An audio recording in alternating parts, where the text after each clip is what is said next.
Salut, salut. Explication du calcul qu'on a vu en cours. Euh, je vais expliquer comment le faire dans les détails et aussi expliquer comment former un tableau de vérité parce qu'apparemment il y en a qui ont du mal. Du coup, je vais réexpliquer même si je l'ai déjà expliqué dans la première vidéo. Et je vais tout de suite commencer. Tout d'abord, il faut regarder le nombre de propositions qu'on a. Les propositions sont représentées par des lettres. Donc là, en l'occurrence, P, Q et R. Il n'y a que P, Q et R. Donc cela veut dire que l'on a trois propositions. Une proposition peut être vrai ou faux. Cela veut dire que P, Q et R peuvent posséder uniquement deux valeurs, la valeur vraie ou la valeur faux. Ce qui veut donc dire que pour trouver le nombre de fois vrai ou faux qu'on va devoir mettre en colonne, il nous suffit de faire 2, qui est le nombre d'expressions vrai ou faux, exposant, excusez-moi, pas fois, exposant le nombre de variables que l'on a. Là, en l'occurrence, c'est 3. Donc, cela va nous donner 2 fois 2, 4 fois 2, 8 colonnes. 8 fois vrai ou faux. Maintenant qu'on sait ça, je vais former ma table de vérité. Donc je vais noter le P qui est ici, je vais noter le Q ici, et je vais noter, je vais même les coller, comme ça j'aurai vraiment beaucoup de place. Le P ici, le Q ici, et le R ici. Ici, je vais venir descendre, voilà. Je vais venir continuer de descendre. Ok, c'est bon. Ici, ça va être très très simple. On va prendre 8, donc le nombre de vrais ou faux qu'on a besoin. On va faire diviser par 4 et on va commencer par faux. Du coup, on va mettre 4 faux. Un, 2, 3, 4. Puis ensuite, on va mettre 4 vrais. Un, 2, 3, 4. Pour le Q, on a à diviser pas par 2, mais par 4. Du coup, ça nous donne 2. On commence toujours par le faux. Faux, faux, vrai, vrai. Puis on remet faux, faux, vrai, vrai. Et du coup, maintenant, on va faire le R, c'est plus divisé par 4, c'est encore divisé par 2, du coup, divisé par 8. Et 8 divisé par 8, ça fait 1. Du coup, on va alterner à chaque fois, donc faux, vrai, faux, vrai, faux, vrai, faux et vrai. Donc là, on a les trois propositions avec toutes leurs valeurs possibles, toutes les combinaisons de valeurs possibles. Maintenant qu'on va faire ça, on va commencer à faire les premiers opérateurs logiques. On commence toujours par la négation, c'est ce qu'a dit le prof, du coup je vais suivre cette manière de faire. Voilà. Et on va commencer avec la négation de P. Il est aussi important de préciser qu'on n'aura pas besoin de faire la négation de R, puisque en réalité, R, si je dis pas de bêtises, je vais reprendre ma feuille. J'ai pas non plus envie de dire n'importe quoi.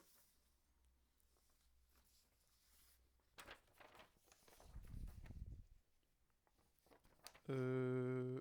Ouais, non, c'est la négation de R qu'on a. Excusez-moi. Bah, vous savez quoi, on va faire la négation de Q, on va refaire un autre calcul. Donc là, on a besoin de faire la négation de P et la négation de Q. Donc là, je viens mettre une première colonne avec la négation de P, et ensuite je vais faire une deuxième colonne avec la négation de Q. À noter que dans l'exemple donné par le prof, c'était négation de P et négation de R. Là, en l'occurrence, je vais utiliser négation de P et négation de Q parce que j'avais envie de changer de l'exercice et on l'avait déjà fait en cours. Comment faire la négation? La négation, c'est l'inverse, tout court, c'est l'inverse. C'est-à-dire que si jamais P est faux, P devient vrai, et si P est vrai, P devient faux. Tout ce qui est vrai devient faux, et tout ce qui est faux devient vrai. C'est le principe de la négation, on dit non P, l'inverse de P, la négation de P. Donc là, en l'occurrence, ça va donner vrai, vu qu'on prend P, la valeur est faux. Ici, P, valeur faux, donc on met vrai. Valeur faux, on met vrai. Valeur faux, on met vrai. Valeur vraie, on met faux. Valeur vraie, on met faux. Valeur vraie, on met faux. Et valeur vraie, on met faux. Donc là, on a fait la négation de P. Ensuite, on va faire la négation de Q. La négation de Q, c'est vrai, vrai, faux, faux. Je me réfère toujours à Q, hein. Donc là, deux fois faux, du coup, on met deux fois vrai, deux fois faux. Et en fait, c'est juste l'inverse. Donc là, ça veut dire que je vais mettre vrai, vrai et faux, faux. C'est l'équivalent de commencer par un vrai au lieu de commencer par un faux. Ah, je vais de nouveau brancher mon PC. À chaque fois, j'oublie. Hop. Ah, je m'en fous, hein. Je vais même pas faire de coupure parce que je vais pas me faire chier. Donc je viens brancher mon PC. Voilà.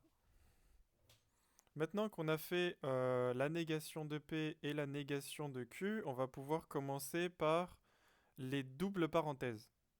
Là, vous allez me demander pourquoi on commence par les doubles parenthèses. Tout simplement parce que les parenthèses sont prioritaires sur les expressions, sur les opérateurs, pardon. Donc, on a fait la négation parce que la négation, dans tous les cas, c'est pas exposé à plusieurs propositions. La négation, ce n'est qu'une seule proposition, donc on peut se permettre de le faire en premier. Mais ensuite, on va devoir faire les parenthèses en premier. Je vais commencer par cette parenthèse-là, puis ensuite faire cette parenthèse-là, puis la somme des deux parenthèses, et puis ensuite le total avec la disjonction exclusive de ceci. Donc on va commencer tout de suite. Donc P implique Q. Voilà, je vais descendre. C'est très simple. C'est si jamais P est faux et que Q est faux, ça donnera vrai. En fait, il n'y a qu'un seul moment où P qui implique Q est faux. C'est quand P est vrai et que Q est faux. Donc si P est vrai et Q est faux, on met faux. Sinon, c'est toujours, toujours, toujours vrai. Donc là, en l'occurrence, c'est vrai, vrai, vrai. Ici, faux, vrai, vrai.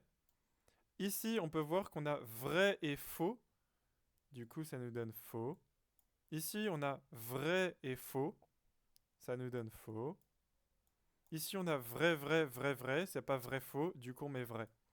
C'est tout le temps vrai, sauf si P, donc la première proposition de l'opérateur est vraie et la seconde proposition de l'opérateur est fausse. Sinon, c'est toujours vrai. Je préfère le répéter comme ça rentre et j'arrive à me faire comprendre. Et je me perds pas aussi. Ensuite, on va faire le deuxième opérateur. En l'occurrence, le... Comment ça s'appelle déjà? J'oublie de temps en temps le vocabulaire. C'est l'équivalence, voilà. C'est Q équivalent à R. Donc là, je vais venir mettre le Q équivalent à R. Là, je vais venir descendre. Voilà. Q qui est équivalent à R, ça donne quoi? Eh bien, c'est très simple. L'équivalence, ça veut dire Q est égal à R, est équivalent à R. Donc, si vrai est équivalent à vrai, ça donne vrai. Bah oui, vrai et vrai, c'est la même chose, du coup ça donne vrai. Faux et faux, c'est équivalent, c'est la même chose, du coup ça donne vrai. Il n'y a uniquement si les deux signes, les deux propositions n'ont pas la même valeur qu'on va venir mettre faux. Sinon ce sera tout le temps vrai. Là en l'occurrence, cela veut dire que c'est vrai, vu qu'on a faux, ça donne vrai. Faux et vrai, ça donne faux du coup. Faux et faux, ça donne vrai. Faux et vrai, ça donne faux. Vrai et faux, ça donne faux. Vrai et vrai, ça donne vrai. Vrai et faux, ça donne faux. Et vrai, ça donne vrai. Donc là, je vais venir revérifier. Faux et faux, c'est la même chose, c'est équivalent. Donc ça veut dire que c'est vrai. Faux et vrai, ce ne sont pas les mêmes logos, ce ne sont pas les mêmes signes. La proposition n'a pas la même valeur, du coup c'est faux. Et c'est la même chose pour tout le reste, car tout le reste, je vais pas détailler non plus à 100%. Une fois qu'on a fait les deux, je vais appeler ces deux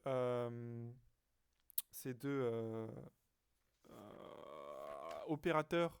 Enfin, je vais appeler en gros ça A et ça, je vais l'appeler B. Et ensuite, je vais venir faire A. Pardon, j'ai voulu mettre un B. A et la conjonction de B.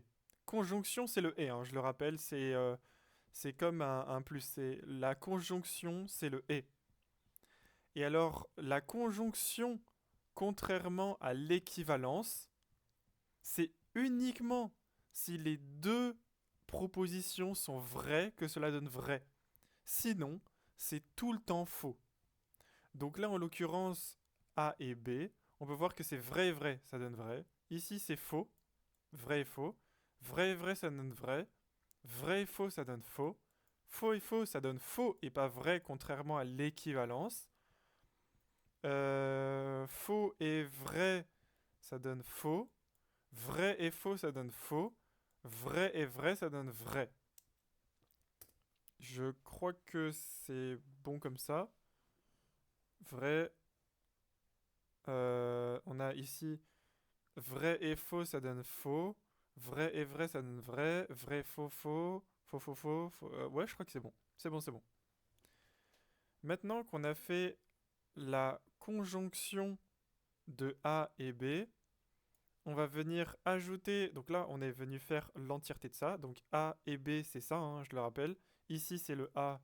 Ici, c'est le B. On est venu faire la conjonction, je le remets au-dessus, de A et de B.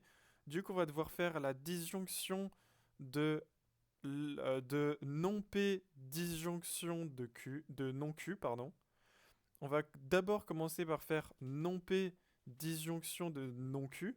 Je rappelle que la disjonction, c'est le OU. Donc on va venir les faire. Hein. Disjonction de P ou disjonction de Q. Pour la disjonction, je vais reprendre la phrase. Hein, ce sera beaucoup plus simple si j'ai la définition.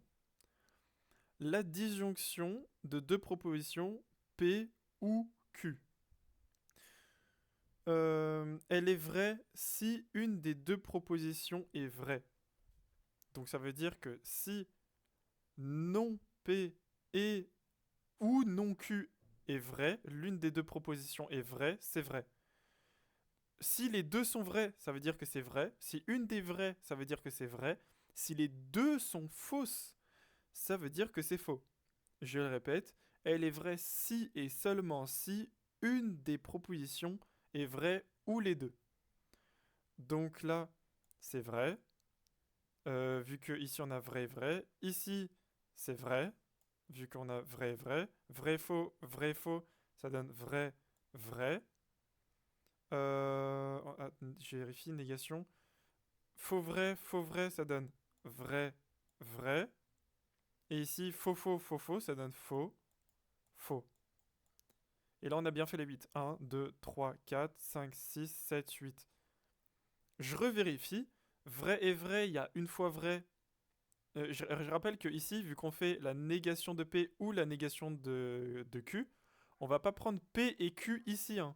On va bien venir prendre la négation qu'on a fait il y a 5 minutes. Donc là, vrai, vrai, vrai, vrai, vrai, vrai, vrai, faux, vrai, faux, vrai, vrai, faux, vrai, vrai, faux, faux, faux, faux, faux, faux. Une fois que c'est bon, on va venir faire l'implication de P dans Q avec donc l'implication de P dans Q qui est A, qui est la conjonction de Q, euh, comment je dis, qui est l'équivalence de R qui est B, ou exclusif. comme on reconnaît le ou exclusif, il y a une petite barre en dessous. Et je vais lire aussi la définition parce qu'il y a une petite subtilité. Inverse de P, non P ou non Q. On a déjà fait non P ou non Q. On a déjà fait A et B, A conjonction de B. Donc on va juste venir prendre ceci qui sera équivalent à C. Et on va venir prendre ceci qui sera équivalent à D.